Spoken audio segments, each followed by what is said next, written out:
There are 5 A's। है क्या ये स्ट्रेस? टाइम मैनेजमेंट नहीं कर पाते हैं। ग्रेट न्यू पेयर वो कहेंगे कि हमें स्ट्रेस है। हर 6 महीने के बाद टेस्ट होता है। आप बोलेंगे अपने बच्चों को आपको फर्स्ट पोजीशन क्यों नहीं आए? डॉक्टर साहब ने कहा कि 5 A's को आप दिमाग में रखो। हेल्थ सिर्फ फिजिकल हेल्थ नहीं है। अस्सलाम वालेकुम नाजरीन, खैर मकदम आप सभी का इस सीरीज में टॉक विद हाजी के और एक ताज़ा शुमारे में मैं आपका मेज़बान हाजी उमर। मुद्दा और मकसद वही है कि कुछ अपने नाजरीन को नया दे, जिससे उनको एक मोटिवेशन मिले। जिस तरह ज़िंदगी हम गुजार रहे हैं, हर एक दिन एक नया दिन रहता है और होप को लेके अगर हम बात करेंगे, ये दुनिया कायम है उम्मीद पे। अगर कोई भी चैलेंज आपके सामने हो, उसको आप तभी इस दुनिया में अच्छे से आप नहीं जी सकोगे। आज हम बात करेंगे स्ट्रेस लेवल जो आजकल के दौर में हम देखने में आ रहा है कि यूथ में और टीन एज ग्रुप में जो स्ट्रेस लेवल बढ़ रहा है, उसकी क्या वजूहात हैं। हालांकि डिजिटल वर्ल्ड के साथ साथ अगर कंफर्ट जोन्स भी हमें कई सारे मिल रहे हैं लाइफ में, लेकिन तब भी ओवरऑल अगर रेशियो देखेंगे हम, ओवरऑल अगर पॉपुलेशन, अगर हम 100 लोगों से बात करेंगे, 90 से ज़ायद लोग, उनका जवाब यही रहता है कि पता नहीं क्यों स्ट्रेस है क्या यह स्ट्रेस? मेंटल हेल्थ है क्या? इस पे बात करने के लिए आज हमारे साथ रेनाउड फिजिशियन जम्मू कश्मीर के professor of medicine doctor Ghazanfar Ali ji हमारे साथ आज के इस शुमारे में। सबसे पहले डॉक्टर साहब खैर मकदम इस शो में। शुक्रिया शुक्रिया। है क्या ये मेंटल हेल्थ? इस मेंटल हेल्थ को अगर हम डिफाइन करने की कोशिश करेंगे, क्या है ये मेंटल हेल्थ? वैसे मेंटल हेल्थ कोई सेपरेट चीज नहीं है। एक है हेल्थ, जिसको हम हेल्थ कहते हैं। हेल्थ बेसिकली डेफिनेशन है फिजिकल, मेंटल एंड स्पिरिचुअल। तीन चीजें हैं। एक हो गई जिस्मानी, दूसरा हो गया जहनी, तीसरा हो गया स्पिरिचुअल, रूहानी जी। ये तीनों चीजें अगर बैलेंस्ड होंगी, ये तीनों चीजें अगर ठीक हैं, तो हम कहते हैं इंसान तंदुरुस्त है। जी। One is healthy. जी। तो जैसे फिजिकल पेन है, जिस्मानी बीमारियां हैं, वो एक एस्पेक्ट है हेल्थ का। जी। दूसरा है मेंटल हेल्थ। जी। मेंटल हेल्थ हम वो कहते हैं जो आदमी का सोच है, जो आदमी का जहन है, जो आदमी का करना है, वो सारा जहन से ही होता है। जी। तो अगर जहन पर कोई दबाव पड़ता है, जहन बीमार हो जाता है, तो हम कहते हैं ये बीमार है। जी। जैसे हम किसी को गुर्दे का तकलीफ हम बोलते हैं ये फिजिकल हेल्थ इसका नहीं है, जी। जिस्मानी तौर इसको बीमारी है इस जी। ऑर्गन की। जी। ऐसे ही अगर दिमाग में किसी को स्ट्रेस है, दिमाग में कोई चीज है, दिमाग की बीमारी है, तो हम बोलते हैं उसको ये मेंटल हेल्थ है। जी। दूसरा हो गया रूहानी हेल्थ, वो दूसरी बात है। सेहत उसको कहते हैं जब आपका जिस्मानी, ज़हनी और रूहानी तबीयत ठीक हो, तभी हम कहते हैं ये इंसान तंदुरुस्त है। जी।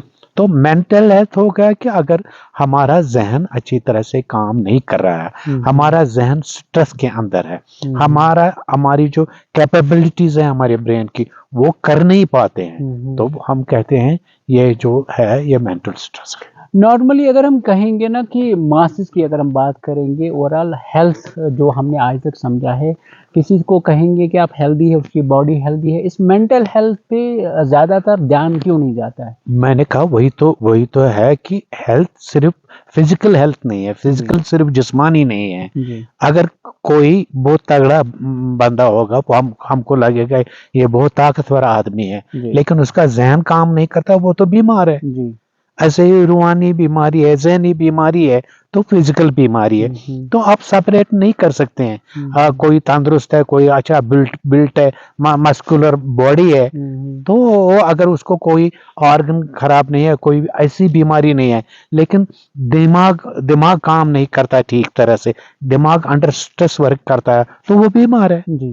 डॉक्टर साहब, एक टर्म है डिप्रेशन। ये डिप्रेशन बेसिकली क्या है और एक आम आदमी इसको कैसे अंडरस्टैंड कर सकता है? ये डिप्रेशन है एक स्टेट ऑफ माइंड, एक स्टेट ऑफ दिमाग का एक स्टेट है जिसमें आपकी मेंटल फैकल्टीज खो जाती है, आपकी मेंटल फैकल्टीज काम नहीं करती हैं। आप अपने आप को बहुत सारे काज हैं, आप अपने आप को एनवायरनमेंट से, अपने सोशल समाजी निज़ाम में एडजस्ट नहीं कर पाते हैं। तो आपको लगता है मैं बीमार हूँ, नेचुरली वो बीमार है। उसी को कहते हैं जब हम एनवायरनमेंट के साथ, फैमिली के साथ, फ्रेंड्स के साथ सोशलाइज नहीं करते हैं, तो उनके साथ इंटरेक्ट नहीं कर सकते हैं, उनके साथ अडेप्ट नहीं कर सकते हैं, तो हम कहते हैं ये डिप्रेसिव स्टेट है इंसान का, एक बीमारी है जो बहुत कॉमन है इस वक्त थ्रूआउट वर्ल्ड। अगर आप यूरोप लेते हैं, देखिए अगर आप अमेरिका लेते हैं, उनके कितने एवेन्यूज हैं, उनको कोई फाइनेंशियल प्रॉब्लम नहीं है, उनको कोई ऐसे हेल्थ प्रॉब्लम नहीं है, फिजिकली फिट हैं, मगर 50% more than 50% of American have severe depression.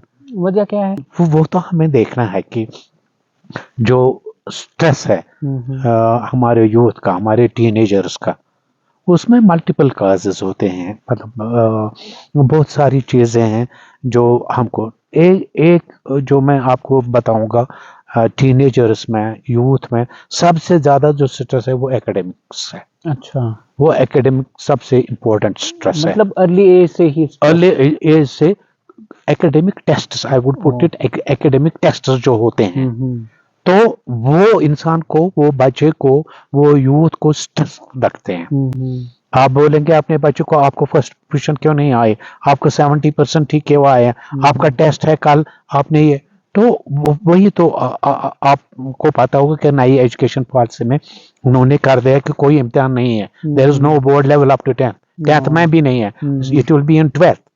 This is a very important step जिससे आप मेंटल हेल्थ ठीक रखेंगे।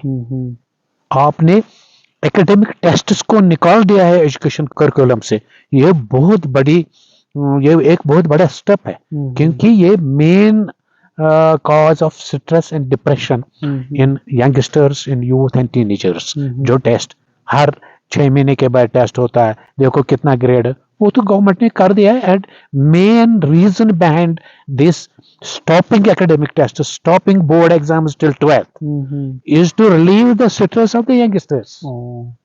डॉक्टर साहब, One is that ये तो academic tests तो बहुत जरूरी है।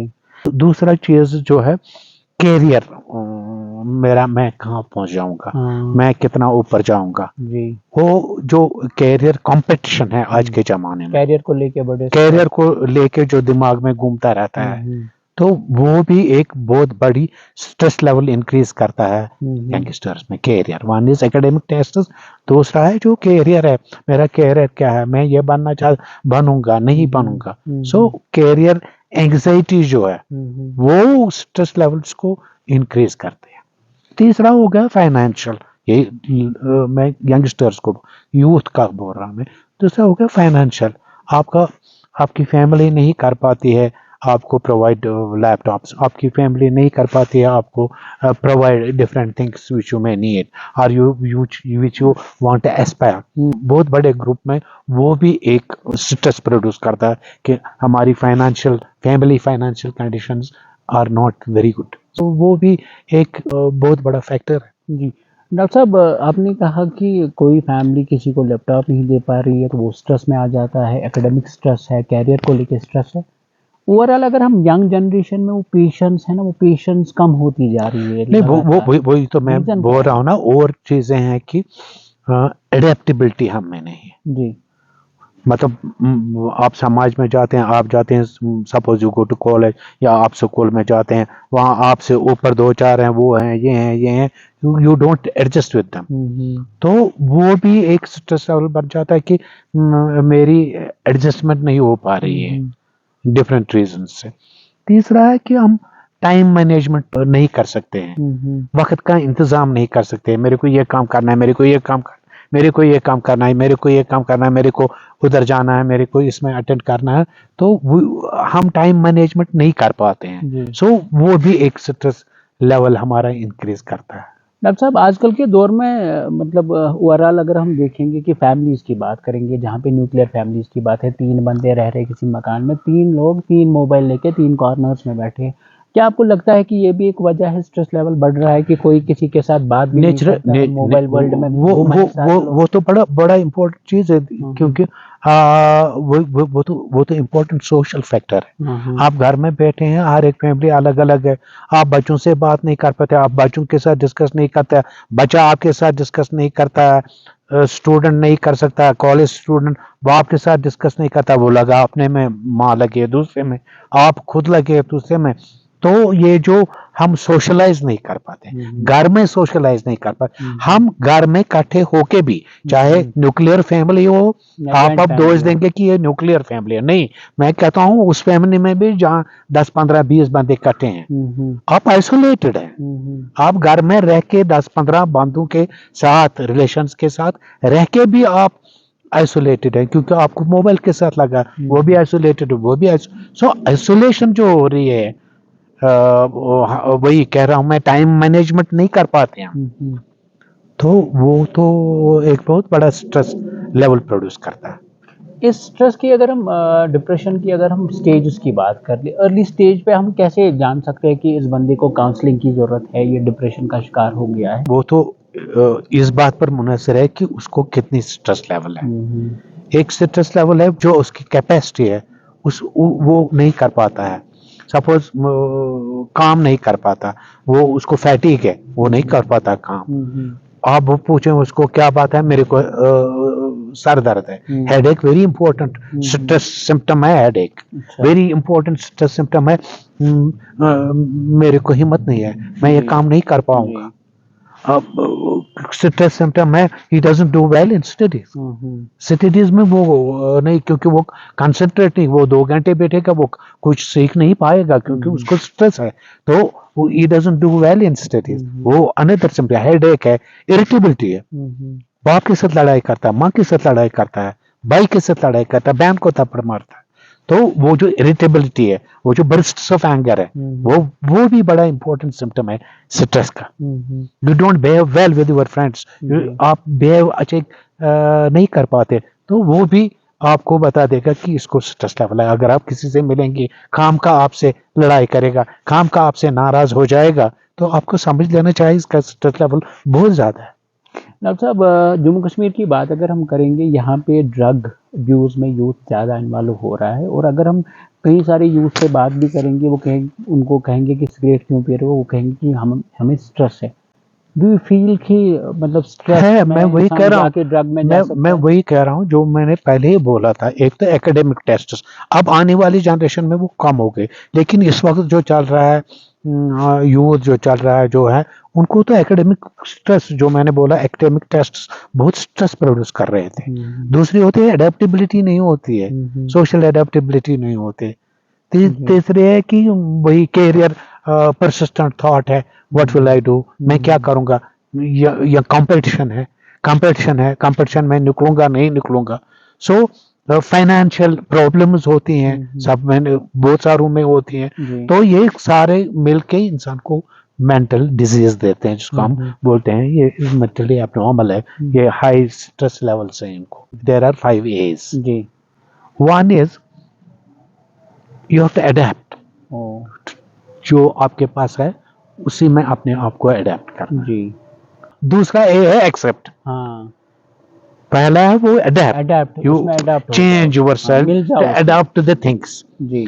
एक्सेप्ट व्हाट इज देयर, वो एक्सेप्ट करो, वो मान लो जी। ये प्रॉब्लम है, ये प्रॉब्लम है, ये ठीक है, ये प्रॉब्लम है, यू आप एक्सेप्ट करो, एडजस्ट करो, एक्सेप्ट करो, ठीक है ना, और फिर आप एक्टिव रहो, ए अनदर ए, आपको एक्टिव रहना। चौथा चीज आपको ऑल्टर करना है, a alter, you alter your self, you alter your behaviour, you alter your expectations, उनको लिमिट में रखो, don't go very high. So ये ए जरूरी है, एक्सेप्टेबिलिटी है, you have to have acceptability, you have to have adjustability, you have to have alteration, you alter yourself, अब बदल दो, एनवायरमेंट के साथ चलो, एनवायरमेंट के साथ आप लड़ाई मत लड़ो, तो एंड कीप योरसेल्फ एक्टिव, आप अपने आप को एक्टिव। सबसे बेस्ट कोट इसमें है, कि इंसान स्ट्रेस से कैसे निकल सकता है। उसमें इंपॉर्टेंट है कि आप उसी की तमन्ना करो दूसरी तमन्ना के ऊपर। जी। एक चीज की तमन्ना करो दूसरी तमन्ना के ऊपर, यानी you leave the other. If you have 4 things, leave 3 things. एक ही तमन्ना पूरा करो। So you treat the other जो नहीं हो सकते हैं उनको उससे बदल दो कि ये हो सकता है। जी। तो ये हो सकते को पकड़ लो, आपको उसकी जरूरत नहीं रहेगी। जी। आखिर में चाहेंगे कि खासतौर पर यूथ के लिए आपकी क्या मैसेज रहेगी? यूथ के लिए मेरी क्या यूथ के लिए मेरी वही मैसेज है, आप अपनी एक ख्वाहिश को पूरा करो दूसरी ख्वाहिशों को छोड़ के। जब तक वो ख्वाहिश पूरी हो जाएगी फिर दूसरी ले लो, मगर आप पकड़ के साथ ले लो तो आप कुछ नहीं कर सकते। ऑल टुगेदर नहीं चलना है, एक चीज को फोकस करके चलना है। एक चीज पर फोकस करो, उसको पकड़ो, फिर और भी रास्ते हैं। अगर आप बोलोगे मैं हर रास्ते पर एक ही बार चलूंगा, गलत बात है। You treat your stress by leaving other wishes, hold one wish and leave the other wish. शुक्रिया डॉक्टर साहब। शुक्रिया नाजरीन, आपने देखा कि कितनी अच्छी बात है डॉक्टर साहब ने कही। होप पे सारा डिपेंड है। कहते हैं ना, गिरते हैं शहसवारी मैदान कारसाज में, वो तिफल क्या गिरे जो घुटनों के बल चले। मतलब जब तक ना आप खुद को ना चैलेंजेस के लिए बनाओगे, हर एक की लाइफ में चैलेंज आते हैं, हर एक की लाइफ में स्ट्रगल आते हैं, लेकिन उसका मतलब ये नहीं कि हम होप छोड़ेंगे। सनसेट के बाद सनराइज होता है। होप कि इस एपिसोड से भी आपको कुछ मोटिवेशन मिली होगी, खासतौर पर यूथ जो स्ट्रेस में है इस वक्त। डॉक्टर साहब ने कहा कि 5 A's को आप दिमाग में रखो, आप स्ट्रेस से हमेशा के लिए बाहर आ जाओगे। विथ ऑल दिस, आज के प्रोग्राम में इतना ही। अगले प्रोग्राम में किसी और मेहमान के साथ आपके पास फिर मैं आऊँगा। तब तक के लिए अल्लाह निगहबान।